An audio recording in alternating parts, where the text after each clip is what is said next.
Josh Thomson has never been one to pull punches on the mat or in the media. And his take on the now official heavyweight showdown between Tom Aspinall and Ciryl Gane is no exception. As the MMA world braces for one of the most compelling heavyweight title fights in recent memory, Thomson's brutal honesty is turning heads. And the reason is simple. He's not buying into the Ciryl Gane hype, especially when it comes to wrestling. In fact, he's doubling down on a hard truth that many in the MMA world whisper but rarely say out loud. "You just can't teach a grown man how to wrestle," Thomson said during a recent segment. It's a statement that stings, especially when aimed at a fighter of Gane's caliber, but in Josh's view, the evidence is overwhelming. Gane's body has already been conditioned for a certain type of movement, fluid, mobile, striking-focused. Rewiring that foundation to include high-level wrestling. Nearly impossible. And it's not just theory. Thomson points to Gane's own history to back it up. Flashback to Gane's bout with Francis Ngannou, a fighter not known for his grappling pedigree. Yet somehow, Francis managed to out-wrestle Ciryl and control the fight. Then came John Jones, an elite grappler, who didn't just beat Gane, he humiliated him. The fight barely lasted 2 minutes. Gane was taken down with ease and submitted with shocking efficiency. Even Alexander Volkov, a striker by trade, managed to drag Gane to the canvas multiple times. These aren't just red flags, they're alarm bells. On paper, Ciryl Gane is still a problem for anyone on the feet. He's the slicker, snappier striker. His movement is almost unnatural for someone his size. Light on his feet, precise, patient, but Tom Aspinall, he hits harder. He's faster than people give him credit for. Most importantly, he's got a grappling pedigree that could decide everything. The real question now isn't just who's better on the feet, it's who can impose their game plan first. Because once this fight hits the ground, Thomson believes it's game over. The levels are too different, the advantage too steep. But there's another factor, perhaps the most underrated element in this entire matchup: conditioning. Tom Aspinall has never truly been tested deep into a fight. He's been so dominant, so clinical, that we've never seen him struggle late. Gane, on the other hand, has gone 5 rounds and never looked winded. His gas tank is proven. His composure in later rounds is real. The takedowns don't come early, or Gane survives the grappling. What happens then? It's the real X factor. Can Aspinall maintain the same level when the lights are brightest and the minutes tick past round 2? That's why, despite Thomson clearly favoring Aspinall's skill set, he still acknowledges the fight is far from a sure thing. MMA isn't math. It's chaos wrapped in strategy. And when the octagon door closes, anything can happen. And if that wasn't enough, the outcome of this fight could ignite a chain reaction that shakes the entire heavyweight division. Why? Because waiting in the wings is another name, another powerhouse, who's been rapidly climbing the ranks of superstardom: Alex Pereira. Pereira's impending move to heavyweight is no longer speculation, it's inevitable. With a rematch against Magomed Ankalaev already booked for UFC 320, the path is clear. If Pereira wins that fight and reclaims the light heavyweight title, the UFC will be itching to cash in on his drawing power with a jump to heavyweight. But even if he loses, it doesn't matter. Pereira's striking is box office gold, and his brand is strong enough to warrant an immediate headline fight in a new division. And guess who's first on the hit list? Tom Aspinall. If Aspinall gets past Gane, there's virtually no one left. For him in the heavyweight queue is already defeated Volkov. The only possible contender on the horizon is Jailton Almeida, assuming he beats Volkov. But if Volkov wins that fight, the UFC brass won't want to run it back.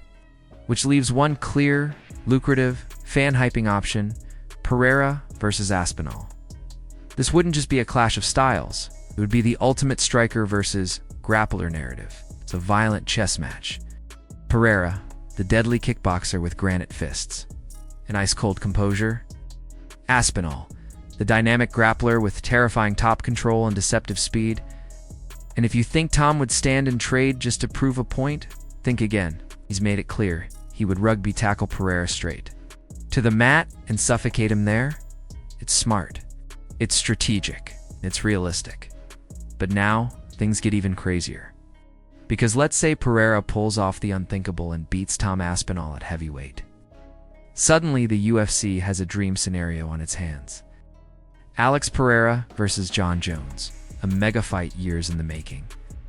Striker versus legend, star versus GOAT, and to make things even more theatrical, why not host it at the UFC White House event, an idea Jones himself has floated in recent interviews? It's fantasy booking at its finest, but with stars like Pereira and Jones. Fantasy becomes possibility. And don't forget, the UFC is never afraid to blur weight classes for the sake of spectacle. With Pereira, they're not just dealing with a fighter, they're dealing with a cash cow.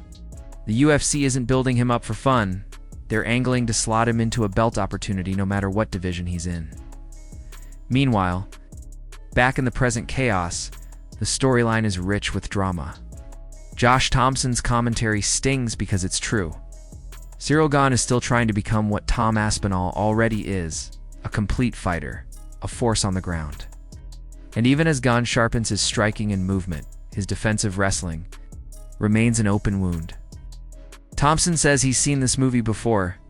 Fighters claim they've fixed their takedown defense. Talk about evolving. But when the cage door shuts, they move the same.